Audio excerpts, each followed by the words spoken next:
صل علی محمد وآل محمد وعجل۔ پروردگار عالم کا انتہائی شکر ہے، انتہائی لطف ہے، اس نے ہمیں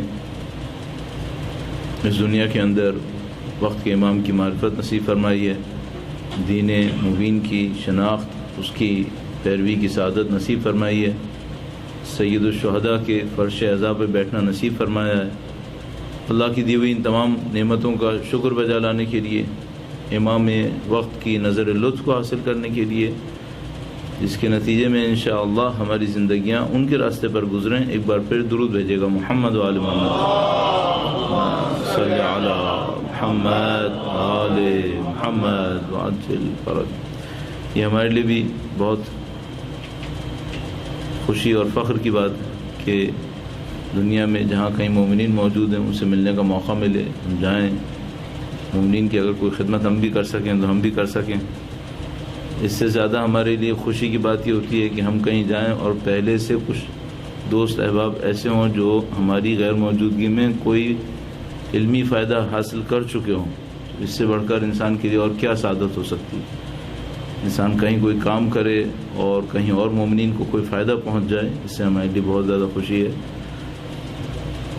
چونکہ وقت بہت کم ہے ہمارے پاس، جو ہمیں بتایا گیا اس کے حساب سے مغرب سے اب 1 گھنٹے سے بھی کم وقت باقی ہے۔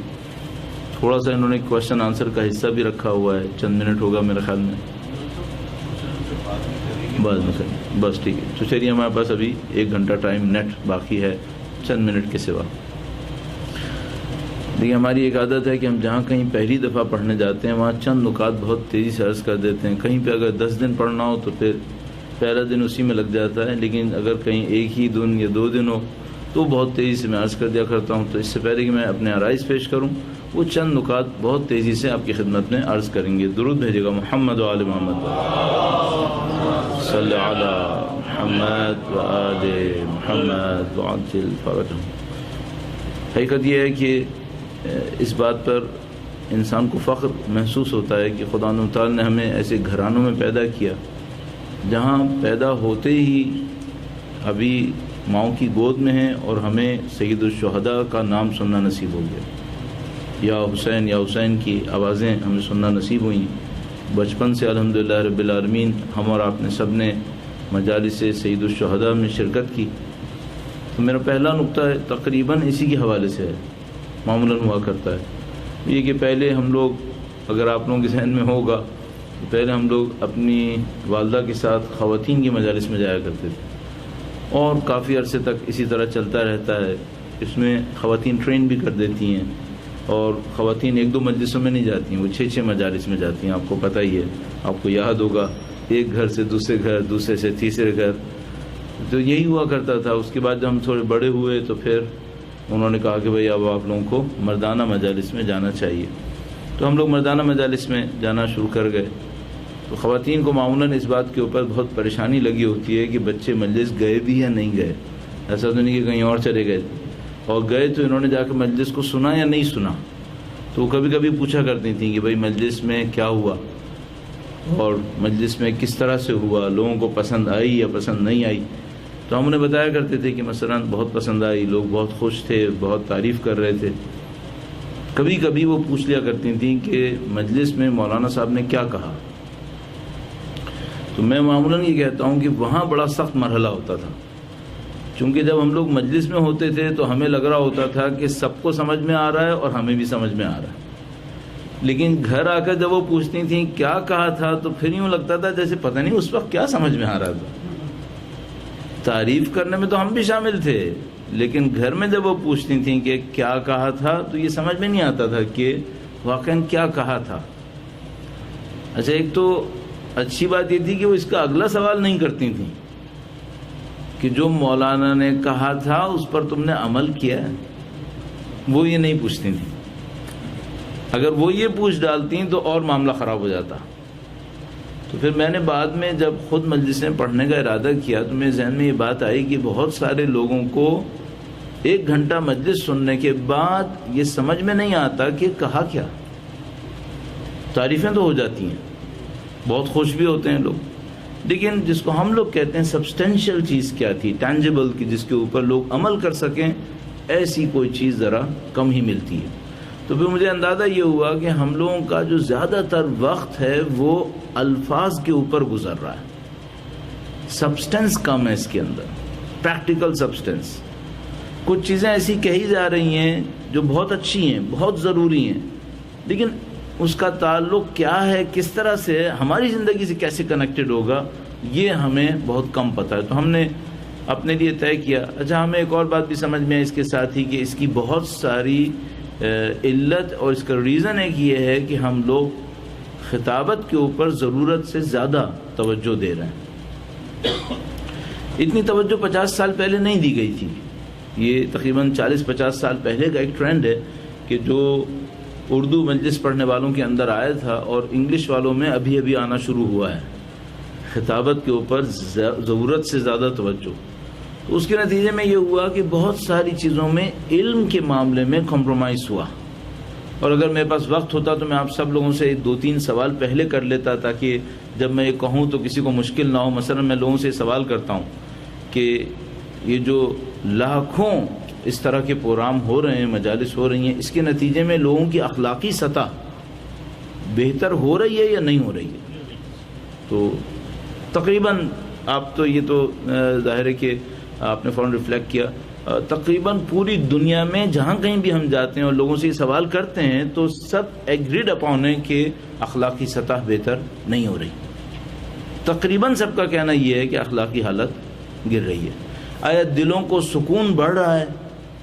تو دلوں میں انگزائٹی بڑھ رہی ہے، اضطراب بڑھ رہا ہے۔ مثلا لوگوں سے پوچھتے ہیں لوگوں کی جو ریلیشن شپ ہیں ایک دوسرے کے ساتھ، ان میں سنسیریٹی بڑھ رہی ہے کیا؟ تو ہم دیکھتے نہیں، اس کے اندر بھی سنسیریٹی کم ہو رہی ہے۔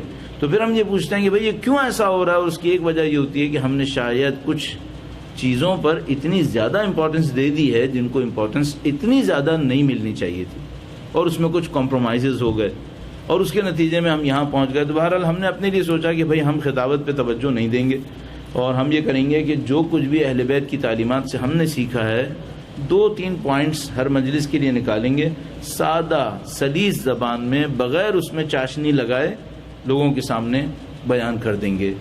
اب لوگ اس کو خطابت کہیں گے؟ نہیں، ہرگز نہیں کہیں گے، ان کو کہنا بھی نہیں چاہیے۔ تو بغیر خطابت کے مجلس چلے گی یا نہیں چلے گی؟ تو ہم نے کہا کہ چلے گی۔ نہیں بھی چلی تو ہم نے کرنا یہی ہے۔ تو پھر ہم جہاں کہیں جاتے ہیں وہاں لوگوں سے پہلے دن ہی کہہ دیتے ہیں آپ کے پاس تو 2 ہی دن ہیں، وہ یہ کہ اگر کوئی غلطی سے خطابت کے انتظار میں یہاں آ گیا ہے تو میں اس کی خدمت میں عرض کر دوں کہ ہمیں خطابت نہیں آتی ہے، نہ خطابت ہمارا کام ہے، ہم نے یہ کام نہیں کرنا، اس کے لیے پہلے ہی سے معذرت خواہ ہیں۔ جو کام ہم کریں گے وہ یہ کہ ہر روز اہل بیت کی تعلیمات میں سے چند پوائنٹس نکال کر آپ کی خدمت میں عرض کریں گے، اور اس کے ساتھ ہی دوسرا پوائنٹ لگ جائے گا، اور وہ یہ ہے کہ یہ جو ہم کہیں گے یہ کسی علم کی عیاشی کے لیے نہیں کہیں گے۔ علم اس صورت میں فائدہ مند ہوتا ہے جب اس کے اوپر عمل ہو، جیسے کہ روایات کے اندر موجود ہے۔ جتنی باتیں میں آپ کی خدمت میں عرض کر رہا ہوں اس سب کے پیچھے بالکل کنفرم ٹیکسٹ کی روایات موجود ہیں۔ العلم بلا عمل کالشجر بلا ثمر، اور اس ٹائپ کی روایات ہمارے پاس بہت زیادہ ہیں۔ میں روایات کو اسکپ کر رہا ہوں جلدی جلدی پوائنٹس کی خاطر۔ بغیر عمل کے علم بوجھ ہے، قیامت کے دن جواب دینا پڑے گا۔ آپ کو جتنا علم ملے گا اور عمل نہ آیا تو یہ سمجھ لیجئے آپ نے اپنے سوال نامے کا جو آپ کے پاس اعمال نامہ تھا اس کا بوجھ بڑھا لیا ہے۔ اور اگر علم کے اوپر عمل نہ ہو تو ایک اور نتیجہ نکلتا ہے، وہ بھی روایات کے مطابق، بالکل مضبوط روایات کے مطابق، اگر کوئی علم لے اور عمل نہ کرے تو جو علم ملتا ہے وہ بھی ختم ہو جاتا ہے۔ تو آپ کو فوراً سوچنا پڑے گا مثلا ہماری قوم کی علمی سطح کم کیوں ہو رہی ہے۔ اس کی وجہ یہ نہیں ہے کہ ہمارے پاس مسجدیں کم ہیں، عزاخانے کم ہیں، ایون اسکالرز کم ہیں، اس کی وجہ یہ نہیں ہے۔ اس کی وجہ یہ ہے کہ عمل کم ہے۔ اہل بیت نے ہمیں سکھایا ہے، ان کی روایت موجود ہے، مولا چھٹے امام کی، درود بھیجے گا محمد و آل محمد۔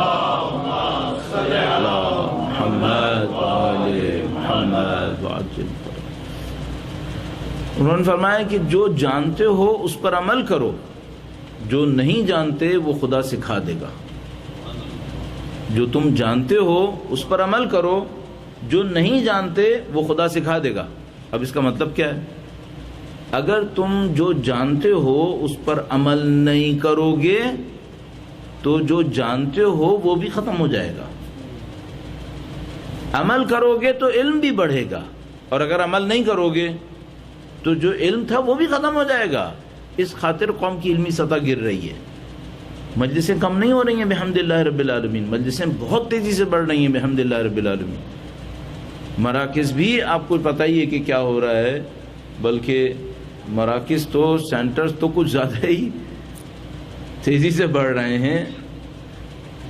علم کے ساتھ عمل چاہیے، تو ہمیں جو کچھ بھی کہنا ہے اس کے پیچھے عمل ہونا چاہیے، اور آپ سے ہماری درخواست یہ ہوگی کہ بھائی آپ اسے 1 گھنٹے میں سے کچھ پک کریں کہ آپ نے عمل کیا کرنا ہے، چونکہ اگر آپ عمل نہیں کریں گے تو جو علم ہے اس سے بھی محروم رہ جائیں گے۔ اپنی صحت و سلامتی کے لیے، اور بالاخص مولانا حیدر شیرازی صاحب جو یہاں تشریف فرما ہیں، برسوں سے ہماری ان کی جان پہچان ہے، بہت جلدی ہم لوگ ملتے ہیں، اس دفعہ صرف 22 سال کے بعد ملے ہیں، تو اللہ ان کی صحت و سلامتی میں اور آپ کی صحت و سلامتی میں اضافہ فرمائے۔ درود بھیجے گا محمد و آل محمد، صلی علی محمد و آل محمد۔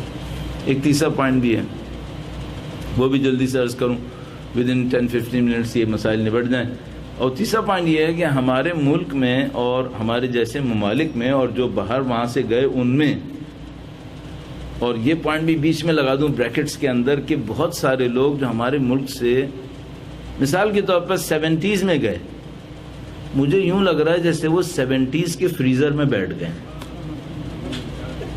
پوری دنیا آگے چلی گئی، وہ وہیں بیٹھے ہیں۔ تو میں نے لوگوں کو 70s کے، 80s کے، 90s کے فریزرز میں بیٹھے دیکھا ہے، اور نہ صرف بعض اوقات ایسا ہوا کہ لوگ فریزر میں بیٹھے ہیں، بلکہ پورے سینٹرز فریزر میں بیٹھے ہوئے، ہسٹری کے فریزر میں۔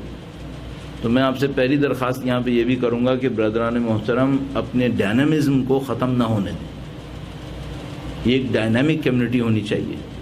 البتہ اس ڈائنامزم کا مطلب کیا ہے؟ کیا اصول قربان ہو جانے چاہیے؟ نہیں، یہ ایک علیحدہ مسئلہ ہے، اصول قربان نہیں ہونے چاہیے، لیکن آپ کے اندر ایک ترقی ہونی چاہیے، ڈیولپمنٹ ہونی چاہیے۔ اس کی کیسے ہونی چاہیے اس کو آپ بعد میں دیکھ لیجئے گا، مولانا صاحب تشریف فرمائیں، ان سے آپ پوچھ سکتے ہیں۔ تیسرا پوائنٹ ہمارا یہ تھا کہ ہمارے ہاں یہ ٹرینڈ بہت زیادہ رہا ایک زمانے میں، وہ یہ کہ ہم لوگ مجلس تو کرتے تھے، لیکن مجلس کرنے کے دوران دوسرے لوگوں کو سنانے کی بہت کوشش کرتے تھے، کسی اور کمیونٹی کے اوپر کبھی ضرب لگانے کی، کبھی اشارہ کرنے کی، کبھی طنز کرنے کی۔ اچھا، اب اس میں ایک عجیب لطیف پوائنٹ یہ تھا کہ جس کو ہم سنا رہے ہوتے تھے وہ یہاں بیٹھا نہیں ہوتا تھا، اور اس نے سننا بھی نہیں ہے۔ یعنی اگر وہ باہر بیٹھا ہے اور لاؤڈ اسپیکر کی آواز باہر جا رہی ہے تو شاید وہ کانوں میں روئی ڈال لے گا، لیکن سنے گا نہیں۔ صحیح۔ اب جس کو ہم سنا رہے ہوتے ہیں اور سنا کے خوش ہو رہے ہوتے ہیں وہ تو سنتا نہیں ہے، اور جو لوگ سن رہے ہوتے ہیں ان کے کام کی کوئی بات ہم نے کہنی نہیں ہوتی۔ تو اس سے فائدہ کس کا ہوا؟ نہ ان کا فائدہ ہوا چونکہ انہوں نے سننا ہی نہیں تھا اور وہ یہاں تھے بھی نہیں، نہ ان کا فائدہ ہوا چونکہ ان کے پریکٹیکل ویلیوز کو بڑھانے کے لیے ہم نے کوئی بات ہی نہیں کی، ان کے سامنے یہ ثابت کیا کہ وہ لوگ غلط ہیں۔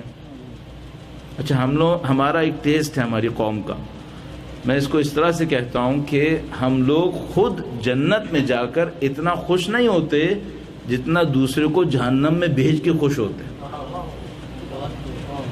تو میں اگر آپ کو ایک ایسی روایت سناؤں جس میں پتہ چلے کہ آپ سب جنتی ہیں تو آپ کو اتنا مزہ نہیں آئے گا، لیکن میں اگر آپ کو ایسی سناؤں کہ جو دوسرے لوگ ہیں وہ جہنمی ہیں تو آپ کو بہت مزہ آئے گا۔ آپ دیکھیے جو شعر آپ سنیں گے قصیدوں کے، ان میں جب شاعر بتائے گا کہ آپ جنتی ہیں تو لوگ تھوڑی تعریف کریں گے، لیکن اگر کہیں وہ سنا دے کہ مد مقابل جو تھا وہ جہنمی ہو گیا، وہ آگ میں جلے گا، وہ کڑے گا، مرے گا، بہت خوش ہوتے ہیں۔ اس میں خوشی کی کیا بات ہے؟ تو ہم نے اپنی زندگی کے لیے طے کیا کہ بھائی ہمیں دوسروں کو نہیں سنانا ہے، ہم نے اپنے دوستوں کو سنانا ہے، جو یہاں بیٹھے ہیں ان کے کام کی بات کہنی ہے۔ دوسری کمیونٹیز سے ہمارا فی الحال کوئی تعلق نہیں ہے. ہاں اگر وہ لوگ کوئی کوشچن ریز کریں گے اور ہماری کمیونٹی کو کوشچنس کے مقابلے میں کچھ ڈیفینڈ کرنے کے لیے جواب چاہیے ہوگا یا ان کو سمجھانے کے لیے چاہیے ہوگا، یہ ایک علیحدہ معاملہ. اس کو ہم کسی اور جگہ پہ جا کے ڈیلیور کریں گے، اس کے لیے کوئی اسپیشلائز کلاسز رکھیں گے، اور اس کے لیے کبھی ہم رکھتے بھی ہیں، سارے کام کرتے ہیں. لیکن یہ کہ ہم اپنا پریکٹیکل ٹائم، مین ٹائم اس کے اوپر لگائیں، نہیں، ہم مین ٹائم اس کے اوپر نہیں لگائیں گے. تو ہم نے ان 3-4 پوائنٹس کے ساتھ بہرحال زندگی گزارنا شروع کی ہے. الحمدللہ رب العالمین. اب برسوں گزر گئے تو ہم یہی کر رہے ہیں، اور یہاں پر بھی یہی انجام دینے کی کوشش کریں گے. آپ کی زندگی کے بارے میں بات کریں گے، پریکٹیکل کوئی چیز ہونی چاہیے اور سبسٹینشل ہونی چاہیے. درود بھیجے گا محمد و آل محمد.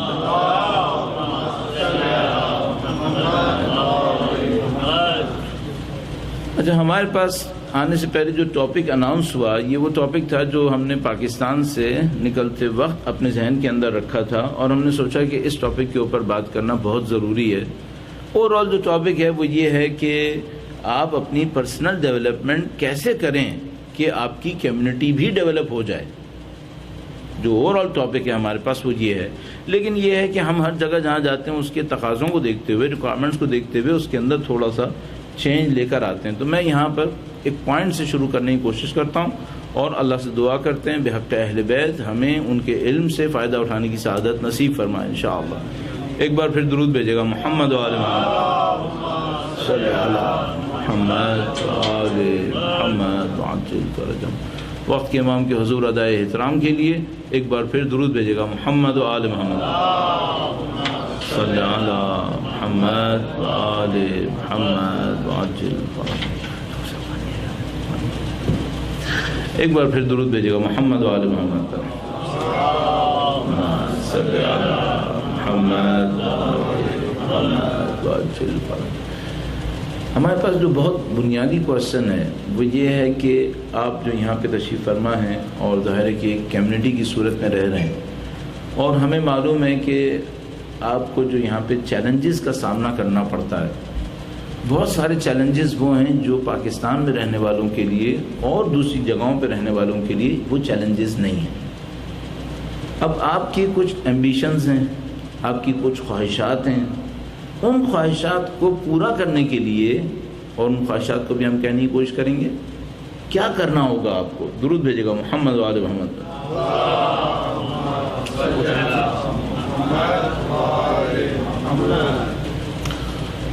اور یہ میں کیوں آپ کی خدمت میں عرض کر رہا ہوں؟ دیکھیے، ایک مثال سے عرض کروں گا. مثال سے ہمارا کام آسان ہو جاتا ہے اور لوگوں کے ذہن کے اوپر اتنا زیادہ بوجھ بھی نہیں پڑتا ہے. پھر اگر آپ نے کسی ایسی جگہ جانا ہے جہاں پہ راستہ چھوٹا ہے، راستہ بھی آسان ہے، تو آپ کسی بھی گاڑی میں جا سکتے ہیں، اتنا بڑا مسئلہ نہیں ہے. مثلاً فرض کر لیجیے آپ نے 100-200 کلومیٹر جانا ہے اور زمین بھی ہموار زمین ہے، کوئی اتنا بڑا مسئلہ نہیں ہوگا، آپ چلے جائیے. لیکن اگر آپ کو 100-200 کلومیٹر نہیں جانا، فرض کر لیتے ہیں کہ 4000 کلومیٹر جانا ہے، اور جس ٹیرین میں آپ نے گاڑی چلانی ہے وہ بھی کہیں پر 9000 فٹ اوپر ہے اور کہیں پر پلین ہو جاتی ہے، اور یہ کام بار بار ہوتا ہے. تو اب آپ ہر گاڑی کو لے کر نہیں جا سکتے، چونکہ جس راستے پہ آپ چل رہے ہیں یہ چیلنجنگ ہے. اب اس چیلنجنگ راستے کو کور کرنے کے لیے آپ کے پاس جو گاڑی ہو وہ ایسی گاڑی ہونی چاہیے جو ہماری مثال کے طور پر عرف عام میں وہ 1 نمبر ہونی چاہیے. 2 نمبر گاڑی پر یہ سفر نہیں ہو پائے گا. کیونکہ وہ راستہ گاڑی کو چیلنج میں ڈالے گا، اس کی بریکس کو، اس کی انجن کو، اس کی ہر چیز کو چیلنج ملے گا. اور اگر کہیں یہ گاڑی عرف عام میں 2 نمبر ہوئی تو یہ آپ کو بہت سخت بھاری پڑے گی، بہت بھاری پڑ سکتی ہے.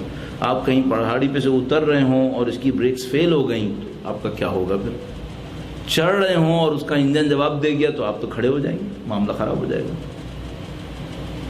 جس سوسائٹی میں آپ بیٹھے ہیں، یہاں پر جو دین لے کر آپ چل رہے ہیں، اگر یہ 2 نمبر ہوا، یہ چیلنجنگ انوائرمنٹ ہے. یہاں سوائے 1 نمبر کے کوئی چیز نہیں چلے گی. یہاں پہ آپ کو بہت رسک لینا پڑے گا. پھر یعنی خدا نہ کرے نعوذ باللہ اگر آپ کے ہاتھ میں دین ہوا اور وہ دین ایسا ہوا جس کے کچھ پارٹس پر آپ نے کمپرومائز کیا ہوا ہو، تو اب یہ جو کمپرومائزڈ کار ہے وہ اس سفر کے لیے اچھی گاڑی نہیں ہے. آپ کو چاہیے کہ آپ اپنی گاڑی میں ہر چیز کو جینوئن کر لیں. اس انوائرمنٹ میں دین بھی ایسا ہی ہے. اگر آپ کے پاس دین ہے فنڈامنٹلی سب صحیح ہے، توحید، عدل، نبوت، امامت، قیامت، اصول دین، فروع دین، بنیادی طور پہ تو سب صحیح ہے، لیکن ہر چیز میں تھوڑا تھوڑا کمپرومائز ہوا ہے. اگر چیلنج نہ ہو تو چل جاتا ہے، لیکن جیسے ہی چیلنج آئے گا اور فرض کریں خدا نہ کرے نعوذ باللہ توحید کے عقیدے میں تھوڑا سا کمپرومائز ہے. وہ کیسے کمپرومائز؟ وہ ایسے کہ یہ تو پتہ ہے کہ خدا ایک ہے، لیکن یہ نہیں پتا کہ خدا کی اوصاف کیا ہوتی ہیں. اچھا پتہ ہے کہ خدا کی اوصاف کیا ہوتی ہیں، اوصاف پہ یقین نہیں ہے. پتہ ہے خدا کی 99 ایٹریبیوٹس ہیں، ہر جگہ لگی ہوئی ہوتی ہیں، لیکن آیا ان ایٹریبیوٹس پہ یقین ہے کیا؟ اگر ایسا نہیں ہے تو جیسے آپ چیلنج میں پھنسیں گے معاملہ خراب ہونا شروع ہو جائے گا.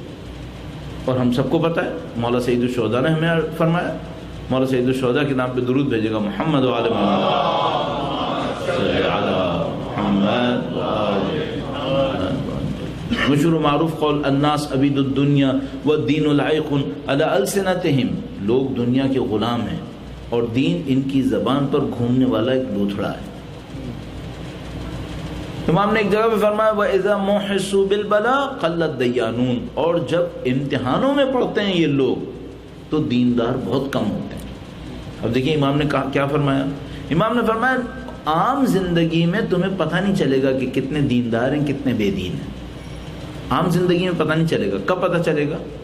اذا محسوا بالبلاء، جب سختیوں سے ان کا امتحان ہوگا تب پتہ چلے گا کہ جو سارے دیندار تھے یہ سارے دیندار نہیں تھے، ان میں بہت کم لوگ دیندار تھے. اچھا آپ بائی ڈیفالٹ اس سختی میں آ چکے ہیں. پاکستان میں تو ایسا ہوگا کہ مثال کے طور پر کچھ وقت ایسے گزریں گے جس میں چیلنج ہوگا اور کچھ ٹائم ایسا ہوگا جب چیلنج نہیں ہوگا. سمپل آپ گزارتے رہیے چل جائے گا معاملہ. البتہ اب وہاں پہ بھی پتہ ہی آپ کو پرماننٹ چیلنج ہے وہاں پر، تو آپ کے سامنے بھی پرماننٹ چیلنج ہے. اچھا وہاں جو چیلنج ہے وہ زیادہ تر باڈی کو ہے، یہاں جو چیلنج ہے وہ روح کو ہے. وہاں چیلنج صرف اتنا ہے 60 سال زندہ رہو گے یا 30 سال زندہ رہو گے، باقی بھی ہیں، مینلی یہ چیلنج ہے. یہاں چیلنج یہ نہیں ہے، یہاں تو کنفرم ہے کہ آپ 80 سال زندہ رہ لو گے، کوئی مسئلہ نہیں ہے. دین کے ساتھ رہو گے یا بے دین رہو گے، یہ چیلنج ہے. تو یہاں بہت ٹف چیلنج ہے. جتنے بھی دوست احباب مجھ سے کہتے ہیں نا ویسٹ میں زندگی بہت سکون سے ہے، تو میں ان سے کہتا ہوں نہیں، زندگی قطعاً سکون سے نہیں ہے، بہت چیلنجنگ ہے. مجھے تو لگتا ہے بلکہ میٹیریلی بھی بہت چیلنجنگ ہے. جو دور سے دیکھنے میں لگتا ہے کہ اتنی آسان ہے، اتنی آسان نہیں ہے. یہاں پہ لوگ بہت محنت کر رہے ہیں بیچارے. تو وہ ہمیں اور آپ کو یہ سوچنا پڑتا ہے ہمارا آبجیکٹو کیا ہے. ابھی میں ٹورنٹو میں تھا تو ایک دوست نے بہت اچھا واقعہ سنایا. اچھا ہمارا کام یہ ہوتا ہے واقعہ سنانا، مثال دینا تھا ذرا سافٹ رہے، انسانوں کے دماغ کے اوپر بہت بھاری نہ ہو جائے. تو انہوں نے سنایا کہنے کہ میں نجف سے کربلا کی واک میں جا رہا تھا، ایک آدمی مجھے ملا انتہائی غریب، انتہائی بیچارہ قسمہ پرسی کے عالم میں. اس کی شکل اور اس کی حالت دیکھ کے لگ رہا تھا کہ بھائی اس کو کچھ پیسہ دینا بہت ضروری ہے، اس کو بہت سخت ضرورت ہے. تو وہ انتہائی غریب آدمی ان کے سامنے آیا اور اس نے پوچھا کہ تم کیا کربلا سے آئے ہو؟ تو انہوں نے کہا نہیں بھائی میں کربلا سے نہیں آیا. تو اس نے کہا کہ تم نجف سے آئے ہو؟ اس نے کہا نہیں میں نجف سے بھی نہیں آیا. تو اس نے کہا کہ مثلا مشہد یا قم سے آئے ہو؟ تو اس نے کہا نہیں میں کہیں سے نہیں آیا، میں تو ٹورنٹو سے آیا ہوں. پھر ان کو احساس ہوا کہ اس کو پتہ ہی نہیں ٹورنٹو ہے کیا چیز. تو اس نے وہ اپنا لگا رہا، اس نے کہا کہ اچھا جہاں پہ تم رہتے ہو وہاں کوئی امام معصوم کا مقبرہ ہے کیا؟ میں نے کہا نہیں بھائی وہاں کچھ نہیں ایسا. تو اس نے کہا کوئی امام زادہ؟ اس نے کہا نہیں بھائی وہاں کوئی امام زادہ نہیں ہے، کوئی امام معصوم نہیں، کچھ نہیں ہے وہاں پہ. تو اس نے ایک عجیب سوال پوچھا، کہنے لگا جب تمہارا دل بھرتا ہے تو تم کہاں جاتے ہو؟ پھر جب تمہیں غم ہوتا ہے کہاں جاتے ہو تم؟ تو انہوں نے کہا کہ اصل میں ہمارے پاس ایسی کوئی جگہ نہیں ہوا. تو کہنے لگا اس نے مجھے سینے سے لگا کر کہا میرا غریب بھائی. اب غریب کی ڈیفینیشن چینج ہو گئی. کن کا وہ مجھے دلاسا دینے لگا کہ میرا غریب بھائی یہ بیچارہ اس کے پاس کوئی جگہ نہیں، اب میرے سینے سے لگتا. ہم سمجھ رہے ہیں وہ غریب ہے، وہ کہہ رہے بھائی تو غریب نہیں ہے، میں غریب نہیں ہوں، تو غریب ہے. کیوں؟ یہ کہہ رہا ہے غریب وہ ہوتا ہے جس کا سرپرست نہ ہو. میرا تو سرپرست ہے، میرے پاس تو مقبرہ ہے، امام سے ایک اٹیچمنٹ ہے. تو غریب ہے، تو کہاں بیٹھا ہے؟ اچھا یہ سمجھ رہا تھا کہ پیسہ ہونا امیر ہے، اس نے ڈیفینیشن چینج کر لی. اس نے کہا بھائی تم غلط سمجھ رہے ہو. آپ کو اپنے دماغ میں یہ کلچر بچانی پڑے گی. دیکھیے پوائنٹ کیا ہے یہاں پہ، ہم لوگ سمجھ رہے ہیں ہمیں رسم بچانی ہے، ریچولز بچانے ہیں. نہیں، ریچولز تو بچانے ہی ہیں، ریچولز کے پیچھے کلچر ہے وہ بچانی ہے، وہ ہاتھ سے نکل رہی ہے. ابھی دیکھیں نا، اس نے غریب کی جو ڈیفینیشن دی اس سے ہم زیادہ فیملیئر ہیں. غریب کی ڈیفینیشن ہمارے نزدیک کیا ہے؟ وہ آدمی جس کے پاس پیسہ نہیں، وہ غریب ہے. اور وہ جو وہاں پہ رہنے والا تھا وہ غریب کی ایک اور ڈیفینیشن دے رہا ہے. اچھا کس کی ڈیفینیشن اہل بیت کی تعلیمات سے نزدیک ہے؟ اس کی. جبکہ پاپولر ڈیفینیشن وہ ہے جو ہمارا دوست دے رہا تھا. اس کا مطلب ہے ہم سب لوگ ان کی تعلیمات سے کافی دور جا چکے ہیں. یہ وہ چیز ہے جس کو آپ نے بچانا ہے. اور مجھ جیسے کو یہ بات کنوے کرنے میں بہت مشکل ہو رہی ہے کہ آپ کے پاس کیا ہاتھ سے جا رہا ہے. اب دیکھیے ہمارے ساتھ کیا ہو رہا ہے. اب الحمدللہ اس ایک واقعے نے، اس بندے کے خلوص نے میرا کام آسان کیا ہے. بہت بڑی ہم نے ایک اسٹیئر جو ہے وہ طے کر لی. ہم لوگ سینٹرز بنا کر یہ سمجھ رہے ہیں ہم نے ریچولز بچانے، رسم و رواج کو بچانا ہے. نہیں، رسم و رواج تو بچائیں گے آپ، وہ تو بہت ضروری ہے. رسم و رواج کے پیچھے ایک پرٹیکولر کلچر ہے، خاص بہت ہی زیادہ اسپیسیفک کلچر. مشکل یہ ہے کہ اس وقت سینٹرز بن رہے ہیں اور کلچر جا رہی ہے، کلچر جا رہی ہے. آپ کو اس پہ محنت کرنی ہے کسی طریقے سے. اب ہمیں اور آپ کو اگر کسی لیول کے اوپر جا کر اس کو سمجھنا ہے اس بات کو، تو ہمیں سب سے پہلے یہ سمجھنا پڑے گا کہ بھئی وہ ریڈ لائن ہماری ہے کہاں پر. ریڈ لائن کہاں پر ہے؟ اچھا ہم لوگ کیا سمجھ رہے تھے؟ میں دو تین پوائنٹس عرض کر رہا ہوں اپنی ریڈ لائنز کی جو ہم لوگ سمجھتے ہیں. اور جو ریڈ لائن ہونی چاہیے تھی وہ کیا ہونی چاہیے تھی اس کو بھی عرض کرنے کی کوشش کرتا ہوں. درود بھیجے گا محمد و آل محمد.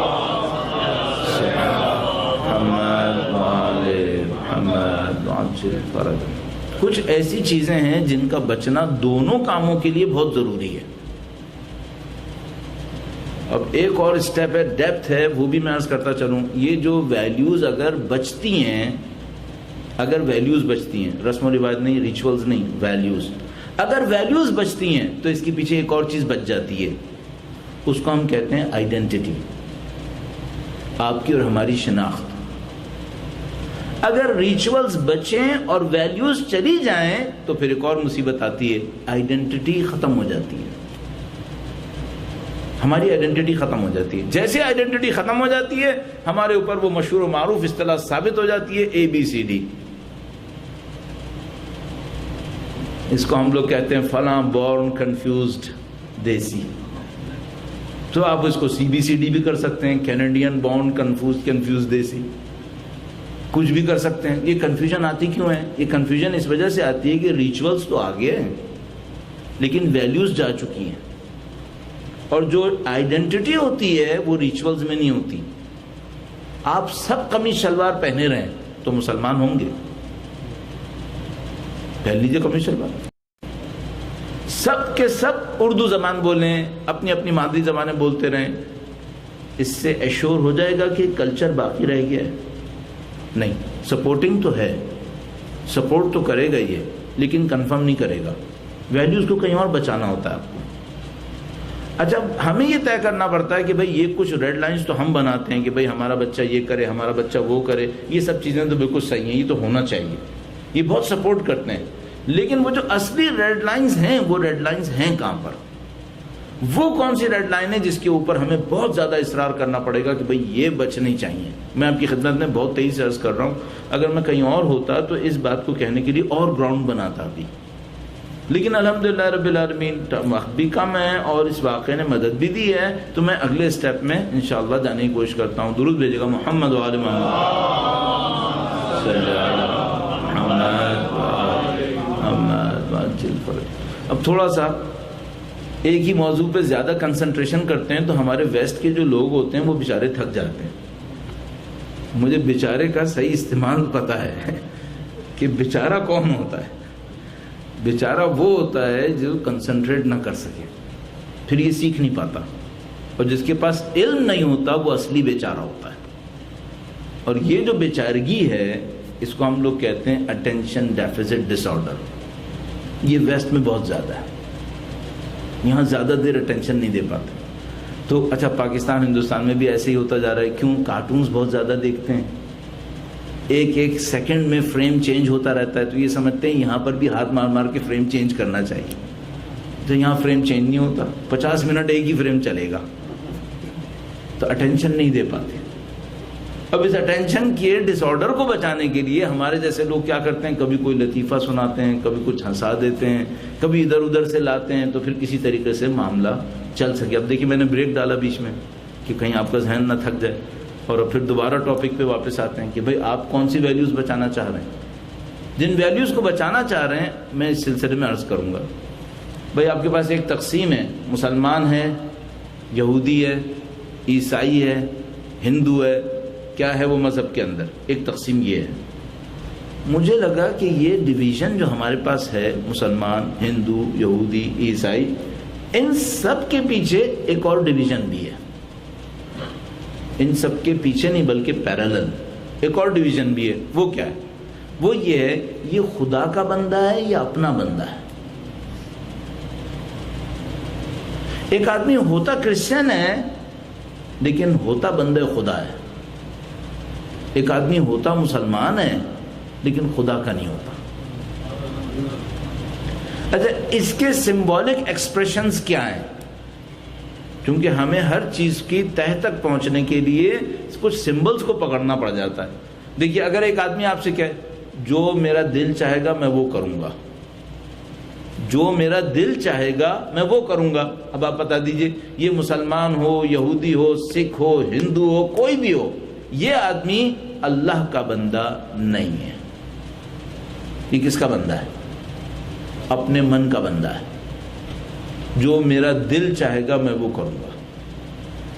یہ کرسچن ہو، کوئی بھی آئیڈینٹی اپنے اوپر لگائے کہ میرا ریلیجن یہ ہے، میں اس سے کہوں گا بھائی تیرا ریلیجن یہ نہیں ہے، تیرا ریلیجن ہے نفس پرستی، تو نفس پرست ہے. اچھا بھئی یہ ہماری مرضی، اپنی مرضی سے ہم تقسیم کر رہے ہیں؟ نہیں، ہم اپنی مرضی سے نہیں کر رہے، قرآن کریم نے تقسیم کی ہے.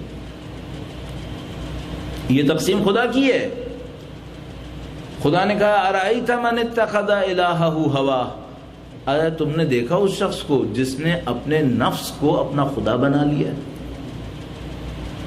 جیسے خدا کی بات سننی چاہیے تھی، یہ خدا کی بات نہیں سنتا، اپنے نفس کی بات سنتا ہے. جو میرے من میں آئی میں وہ کروں گا. اب یہ جو اپنے مرضی پہ چلنے والے ہیں، اب یہ اوپر سے اپنے پاسپورٹ میں لکھے میرا ریلیجن یہ ہے یہ ہے یہ ہے، میں کہوں گا یہ اب اتنا امپورٹنٹ نہیں رہا ہے. تیرا اصلی ریلیجن یہ ہے کہ بھائی تو نفس پرست ہے. اچھا ایک اور اس کے مقابلے میں آتا ہے، اس کی پہلی پرائورٹی کیا ہوتی ہے؟ وہ کہتا ہے بھائی دیکھو مجھے اللہ نے پیدا کیا ہے، میں وہ کروں گا جو خدا نے کہا ہے، میں وہ کروں گا جو خدا نے کہا ہے. یہ آدمی کوئی بھی ٹائٹل لے لے، یہ آدمی خدا پرست ہے، یہ خدا پرست ہے. تو میں نے اپنی زندگی میں، اور آپ نے بھی یقیناً اپنی زندگی میں کچھ ایسے کرسچنز دیکھے ہوں گے، اور قرآن کریم ان کی تعریف میں آیات دیتا ہے. فرماتا ہے یہ جو اہل کتاب ان میں سے کچھ ایسے ہیں جو اللہ کی یاد میں راتوں کو گڑ گڑاتے ہیں، ان کی آنکھوں سے آنسو جاری ہو جاتے ہیں، یہ روتے ہیں خدا کے لیے. یہ کس کی تعریف کر رہا ہے؟ اس کی جو مسلمان نہیں ہے. قرآن کریم. یہ لوگ کون ہیں؟ خدا فرماتے ہیں میرے بندے ہیں. تو میں کہوں گا خدا تیرے بندے تو ہیں لیکن مسلمان کہاں ہیں؟ کہتے کوئی بات نہیں، مسلمان ہو جائیں گے، حقیقت کو ان کے سامنے کھولنے دو، یہ مسلمان ہو جائیں گے. اب ایک اور مصیبت ہے، خدایا ان کے اور حقیقت کے درمیان رکاوٹ کون ہے؟ خدا کہے گا مسلمان۔ بھئی یہ کرسچن ہے لیکن خدا کا بندہ ہے، تو یہ مسلمان کب ہوگا؟ خدا کہہ رہا ہے جب حق کھلے گا۔ حق کیوں نہیں کھلا؟ خدا کہے گا تم لوگ بیٹھے ہو بیچ میں، تم لوگ بیریئر بنے ہوئے ہو، تمہیں دیکھ کے بھاگ جاتا ہے یہ۔ اب مجھے پتا ہے کہ میرا بندہ ہے، لہذا میں تو قبول کروں گا۔ ایک بندہ خدا ہماری اصطلاح میں نیا مسلمان، وہ مجھ سے کہہ رہا تھا اگر تم لوگ نہیں ہوتے نا تو ہم پوری دنیا کو مسلمان کر لیتے، تم نے بہت کام خراب کیا ہوا۔ اچھا ہم لوگوں کے ساتھ پرابلم کیا ہے؟ ہمارے ساتھ پرابلم یہ ہے کہ بھئی ہم ہیں تو جدی پشتی مسلمان، لیکن ہمارا اسلام بالکل ایسے ہی جیسے کسی کو زمین وراثت میں مل گئی ہو، اس نے نہیں کھودی، اس نے نہیں کمائی ہے، بغیر کھودے بغیر کمائی ایک چیز آ گئی ہاتھ میں، پتہ نہیں ویلیو کیا ہے۔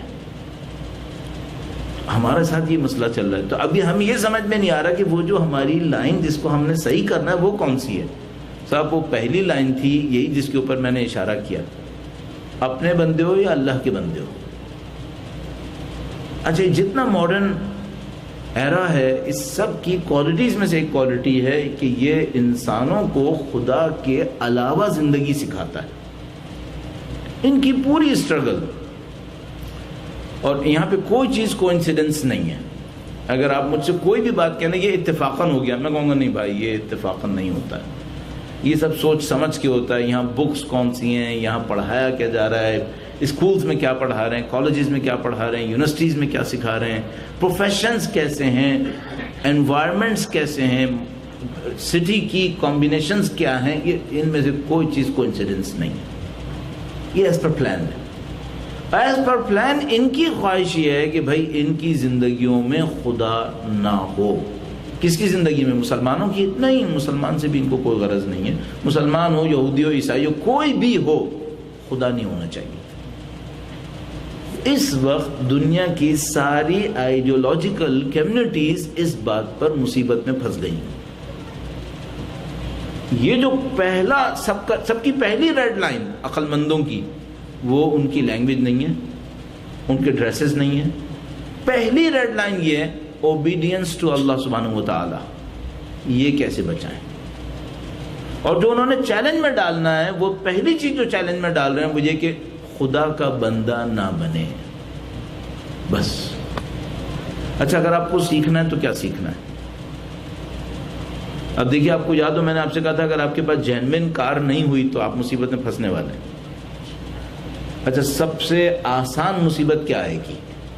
سب سے آسان مصیبت یہ آئے گی کہ بچہ اس گاڑی کو اپنے پاس نہیں رکھے گا، چونکہ جیسے وہ یہ دیکھے گا کہ بھائی یہ وہ گاڑی ہے جو جیسے ہی پہلا چیلنج آتا ہے اس کے ٹھپ کر کے بیٹھ جاتی ہے، تو کہے گا اس گاڑی کو تو بھائی ایسا ہے کہ فارغ کر دو، دوسری لیں گے۔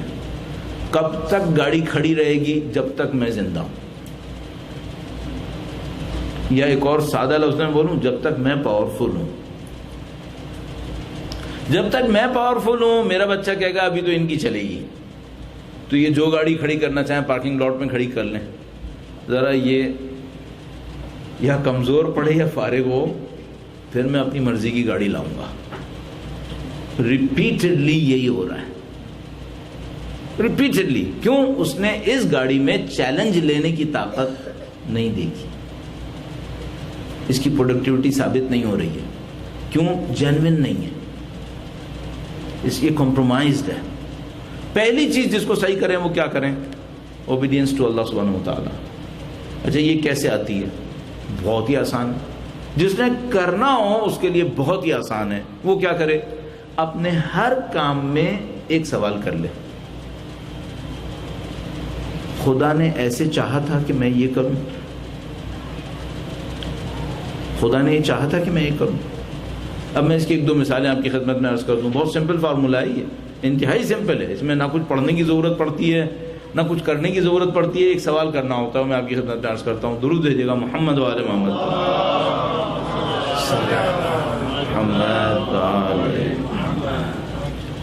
بھائی آپ جب بھی کوئی کام کر رہے ہیں اپنی زندگی میں ایک سوال اپنے آپ سے کرتے جائیے گا، خدا نے یہی چاہا تھا؟ خدا نے یہ چاہتا کہ میں یہ کروں؟ مثال میں ایسی دیتا ہوں، جیسے فرض کر لیجئے میں ٹیلی ویژن لگائے بیٹھا ہوں، ٹی وی کے اوپر کچھ آ رہا ہے، مجھے بھی بہت مزہ آ رہا ہے، میں فوراً اپنے آپ سے پوچھوں خدا نے یہی چاہا تھا؟ چلیے اس کو اور آسان کر لیتے ہیں، یہ خدا کو پسند آئے گا؟ یہ جو میں کر رہا ہوں یہ خدا کو پسند آئے گا؟ اچھا، خدا کو پسند آنے کا مطلب کیا ہے؟ خدا ہے، اس کا نبی ہے، اس کا امام ہے، ان سب کی پسند میں کوئی فرق نہیں ہوتا۔ تو آپ جیسے ہی کوئی کام کر رہے ہو اپنے آپ سے ایک سوال پوچھے گا، وقت کے امام دیکھیں گے انہیں پسند آئے گا؟ سمپل کوشچن، یہ سادہ سوال۔ اچھا یہ میں کب کروں یہ کوشچن؟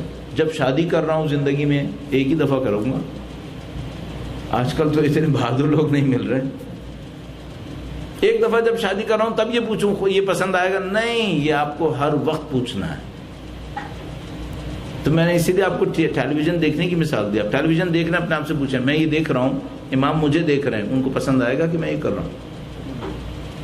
آپ ڈریس اپ ہو رہے ہیں، تیار ہو رہے ہیں، آئینے کے سامنے کھڑے ہو کے اپنی فائنل ٹچز دیتے ہیں، میں کیسا لگ رہا ہوں؟ اسی وقت اپنے آپ سے پوچھیں میں ایسا ہوں، یہ امام کو پسند آئے گا؟ Simple question.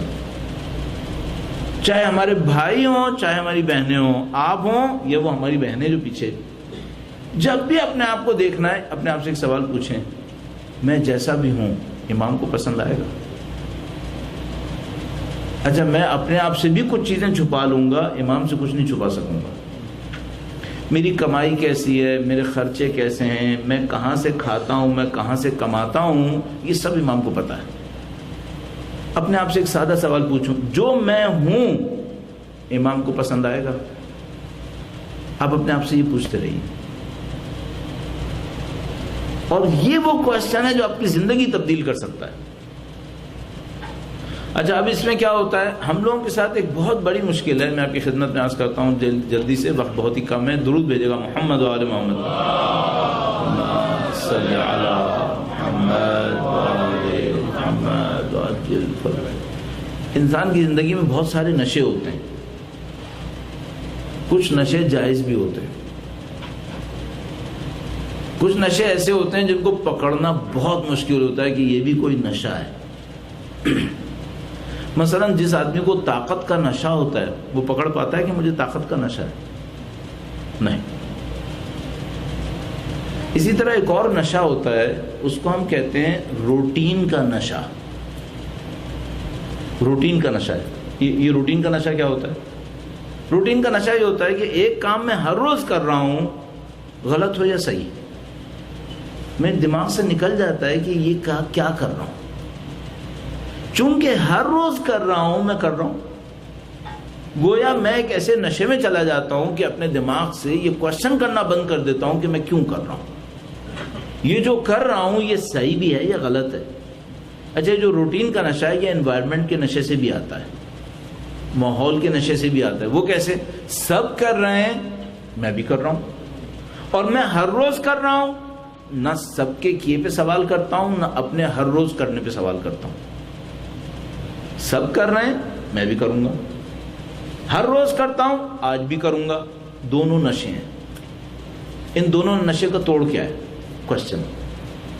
یہ جو کوشچن میں نے ابھی آپ سے کہا، آپ وہ کام کر رہے ہیں جو سب کرتے ہیں، میں نہیں کہہ رہا نہ کریں، صرف اپنے آپ سے پوچھ لیں جو میں کر رہا ہوں یہ اللہ کو پسند آئے گا، وقت کے امام کو پسند آئے گا؟ اچھا اگر فرض کریں میں آپ سے کہوں بھائی اس کو پوری آپ کی جتنی آبادی ہے 99.9% لوگ یہی کرتے ہیں، اگر امام کو پسند نہیں آئے گا تو آپ کو کرنا چاہیے؟ 99.9% لوگ یہی کرتے ہیں، امام کو پسند نہیں ہے، آپ کو کرنا چاہیے؟ پھر جب امام نے کربلا کی تھی اس وقت اس سوسائٹی کے 99.99% لوگوں کو بھی کربلا پسند نہیں آ رہی تھی، امام نے کیا تھا۔ امام کو پسند آنا یا نہ آنا 99.9 کے کرنے سے اس پہ کوئی فرق نہیں پڑے گا، ان کے اپنے سٹینڈرڈز ہیں۔ آپ کو اس نمبر سے کیا کام ہے؟ آپ کو امام کے سٹینڈرڈ سے کام ہونا چاہیے۔ اگر 99.9% نے ووٹ ڈال دیا کہ امام نے ایک مستحب کہا ہے، اب یہ مستحب نہیں ہے، تو کیا ان کے ووٹ سے چینج ہوگا کیا؟ پوری دنیا کی آبادی مجھ سے یہ کہے مولا امیر المومنین کا ایک جملہ ہے ثابت فرض کریں، جیسے ابھی ہمارے برادر محترم نے انتہائی نفیس خطبہ مکتوب ارشاد فرمایا، اگر پوری دنیا کی آبادی جمع ہو اور ووٹنگ کر کے کہے کہ ہم اس خطبے کو قبول نہیں کر رہے، جبکہ ہمیں پتہ ہے کہ امیر المومنین نے کہا ہے، نعوذ باللہ تعالیٰ، اگر وہ یہ کہیں، ان کے کہنے کی کوئی ویلیو ہے کیا؟ اتنی سی بھی نہیں ہے۔ قرآن کریم کہتا ہے کیا؟ قطمیر، کھجور کے دانے کے چھلکے کے برابر بھی اس کی قیمت نہیں ہے، کوئی قیمت نہیں ہے اس کی۔ تو عزیزان محترم، آپ اس کو مت جواب میں کہیے گا کہ 99.9% لوگ یہ کر رہے ہیں، مجھے اس سے کوئی غرض نہیں ہے۔ آپ کو اپنے آپ سے پوچھنا ہے اس کام سے امام خوش ہیں؟ خوش ہیں تو کروں گا، نہیں خوش تو نہیں کروں گا۔ پھر آپ کہیں میں نے ساری زندگی یہ کیا ہے، کیا فرق پڑتا ہے؟ ساری زندگی غلط کرنے سے کیا صحیح ہو جائے گا؟ کیا کروں ساری زندگی کیا ہے؟ سارے لوگ کر رہے ہیں، سب نے ساری زندگی یہی کیا ہے، اس سے کوئی فرق نہیں پڑتا۔ صرف یہ ثابت کرو امام خوش ہیں، صحیح کرو، نہیں ہے خوش مت کرو۔ اگر میں نہیں کروں گا تو یہ ہو جائے گا، اگر میں نہیں کروں گا تو وہ ہو جائے گا۔ یہ بھی دین سے پوچھو کہاں تک کمپرومائز کرنا ہے، خود باؤنڈریز کو آگے پیچھے مت کرو۔ یہ جو دین ہے یہ بہت پریگمیٹک ہے۔ کل کسی نے مجھ سے Q&A کے اندر پوچھا کہ بھائی میں دین پر آئیڈیالوجی اور پریگمیٹزم، اس کے جب ٹکراؤ ہوتا ہے، ایک طرف آئیڈیالوجی ہوتا ہے ایک طرف پریگمیٹزم، اس کے ٹکراؤ میں کس کو کتنی پریفرنس دینی ہے؟ تو میں نے ان سے کہا کہ جو دین میرے پاس ہے، آئیڈیالوجی میرے پاس ہے، اس کے اندر پریکٹیکل ویلیوز کے اوپر حکم لگتے ہیں، گراؤنڈ ریالٹیز کو دیکھ کے حکم لگتے ہیں، دونوں کا کوئی ٹکراؤ نہیں ہے۔ یہ دین خود جانتا ہے کہ مجھے کن گراؤنڈ ریالٹیز میں کیا حکم دینا ہے۔ باؤنڈریز اگر آگے پیچھے کرنی ہے تو میں نہ کروں، یہاں تک آئیڈیالوجی لاؤں گا، اس کے بعد کچھ اور کروں گا، نہیں، خود یہ دین اتنی طاقت رکھتا ہے، اس میں خود اتنا کوڈ کلیئر ہے کہ یہ آپ کو بتائے گا کہ تم کو نارمل میں کیا کرنا ہے، ایمرجنسی لگ جائے تو کیا کرنا ہے، روٹین کے اندر ٹف ٹائم آئے تو کیا کرنا ہے، باؤنڈریز بھی دین بتائے گا، اس کو لینے دو، اس کو بتانے دو۔ تو عزیزان محترم، پہلا مسئلہ کیا ہے؟ اوبیڈینس ٹو اللہ سبحانہ و تعالیٰ، اللہ کی بندگی۔ اور یہ اللہ کی بندگی ایسا نہیں ہے کہ آپ یہاں سے اٹھیں گے، ایک دفعہ مریخ پہ جائیں گے، مارس پہ جائیں گے، وہاں جا کے پوچھیں گے اللہ کی بندگی کرنی ہے نہیں، یہیں پہ کرنی ہے۔ ایک تو ہم لوگ کے ذہن میں پتہ نہیں کیوں یہ بسا ہوا ہے کہ جب وہاں جاؤں گا تو کروں گا۔ ابھی کچھ دن پہلے کسی نے بتایا کہ ہمارے پاس ایک گروپ حج پہ جا رہا ہے، آپ اس کے لیے کچھ کہیں۔ تو مجھے یاد آیا کہ میں خود 1990 کے قریب 2000 کے قریب پہلی دفعہ 1991-2 میں گیا تھا، اور اس کے بعد 2000 میں گیا تھا۔ تو 2000 کے قریب میں حج پہ جا رہا تھا، اس زمانے میں ایک اسکول میں پڑھاتا تھا۔ تو اسی سال 4-5 لوگ ٹیچرز حج پہ گئے تھے، تو انہوں نے اسکول والوں نے سب کے لیے پروگرام کیا، اور جتنے بھی حاجی جا رہے تھے ان سے کہا کہ آپ لوگ 2-3 منٹ جو ہے وہ کچھ بولیں۔ تو ہم سے بھی کہا کہ بولیں، تو ہم نے کہا کہ بھائی ٹھیک ہے، حج پہ تو ہم جا رہے ہیں، اور وہاں جا کر ہم کہیں گے لبیک اللہم لبیک، خانہ کعبہ کے برابر کھڑے ہوں گے، لیکن یہ جو ہم نماز میں ابھی کہتے ہیں اللہ اکبر، یہ لبیک کے ایکویلنٹ نہیں ہے کیا؟ یہ بھی تو لبیک ہے۔ آپ کہہ رہے ہو جب میں حج پہ جاؤں گا نا پھر میں ایسا روؤں گا اللہ کے سامنے کھڑے ہو کر، یہیں پہ رو لو، اللہ تو یہاں بھی ہے۔ جب میں کہوں گا لبیک اللہم لبیک تو میں سینہ چاک کر کے کہوں گا اللہ اکبر، اسی طرح کہہ لو۔ دور کیوں جا رہے ہو؟ اور اگر دور جا رہے ہو نا تو پھر وہاں جا کے بھی نہیں کہو گے، اس کا مطلب ہے وہاں جا کے کہو گے ابھی تو 42 ڈگری ہے نا، کسی دن 32 میں آؤں گا پھر کہوں گا۔ نہیں کہنا ہے پھر تم نے، یہیں کہو، اوبیڈینس یہیں پہ دکھاؤ۔ پردہ کرنا ہے یا نہیں کرنا ہے؟ خانہ کعبہ جا کے پردہ کروں گا، کیوں یہاں پہ کیوں نہیں کر رہے؟ یہیں پہ کرو۔ میوزک، خانہ کعبہ جاؤں گا پھر میوزک نہیں سنوں گا، ابھی یہیں پہ کر لو بھائی۔ جو غلط ہے اس کو یہیں پہ چھوڑو، جو صحیح ہے اس کو یہیں پہ کرو۔ پہلے یہ ہوگا پھر کروں گا تو اس کا مطلب یہ کبھی نہیں ہوگا، پھر یہ کبھی نہیں ہونا ہے۔ اور میں ایک آخری جملے، چونکہ ہم مغرب سے بالکل نزدیک ہو رہے ہیں، آخری جملے میں آپ سے ایک بات عرض کروں گا، اور اس کے اوپر اس کو سمرائز بھی کرنا ہے اور ختم بھی کرنا ہے، اور اس کے اندر اور پوائنٹس ظاہر کل کمی ایڈ کرنے کی کوشش کریں گے اگر آپ کے اندر حوصلہ ہوا اس کا سننے کا انشاءاللہ۔ ایک آخری بات اور کہوں گا، یہ جو زمانہ ہے یہ ہمیں لگ رہا ہے وقت کے امام کا بہت قریبی زمانہ ہے، ہمیں یوں لگ رہا ہے، غلط بھی ہو سکتے ہیں۔ اچھا، انہوں نے ہم سے کہا بھی ایسا ہی ہے، اہل بیت نے ہم سے کہا ہے کہ یہ مت کہنا 2 دن بعد آئیں گے، ہمیشہ کہنا ابھی آئیں گے۔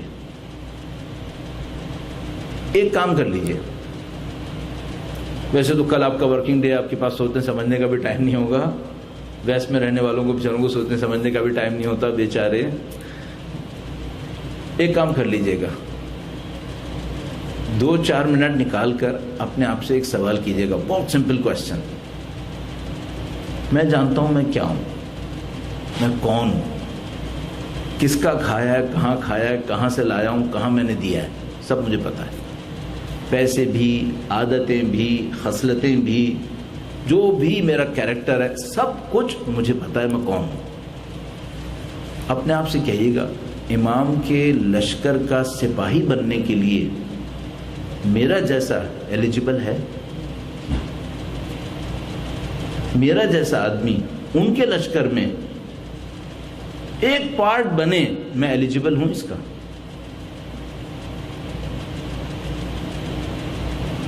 جو چیزیں رکاوٹیں ہیں ان کو ختم کیوں نہیں کرتا؟ میں آپ سے ایک بات کہوں، 1400 سال کی محنت کے بعد، اتنے ائمہ کی قربانیوں کے بعد امام ایک لشکر بنائیں گے اور اس لشکر میں جھوٹے ہوں، آپ کا دل مانتا ہے؟ تو جو آدمی جھوٹ بولتا ہو وہ سمجھ رہا ہے کہ وہ ایلیجیبل ہے اس کے لیے؟ نکالنا شروع کر دوں۔ مجھ سے کوئی یہ کہے امام ایک لشکر بنائیں گے 1400 سال کی محنت کے بعد، اس میں کچھ لوگ ایسے ہوں گے نعوذ باللہ ان کو اپنے نفس پہ ہی کنٹرول نہیں ہوگا، مان لوں؟ تو جس کو نفس پہ کنٹرول نہیں ہے وہ کہہ رہے میں ایلیجیبل ہوں اس لشکر کے لیے۔ کن باتوں پہ امام کے لشکر سے اپنے آپ کو دور لے کے جا رہے ہیں؟ کبھی ذرا کاؤنٹ کیجئے گا، کن چیزوں پہ؟ چھوٹی چھوٹی خواہشات پر، فضول چیزوں کے اوپر جن کی کوئی ویلیو نہیں ہے امام کے سامنے، اس کے اوپر امام کے لشکر سے دور جانا ہے۔ کاؤنٹ کریں، اپنے اندر اس کو ڈھونڈیں، کیا مشکل ہے میرے ساتھ؟ آپ کو یہ ایلیجیبلٹی ثابت کرنی ہے، ہاں مجھے جانا ہے، نہیں جا سکا میری زندگی تباہ ہو جائے گی۔ اپنے اندر اس کوالٹی کو ثابت کریں۔ تو آپ صرف ایک کام کر لیجئے، آج 4-5 منٹ نکال لیجئے، ایک جگہ بیٹھ جائیے اور اپنے آپ سے پوچھئے میری پاسبل پرابلمز جو مجھے لشکر سے روک سکتی ہیں وہ کون سی ہو سکتی ہیں؟ لسٹ کر لیں، ایک ایک کر کے ختم کریں۔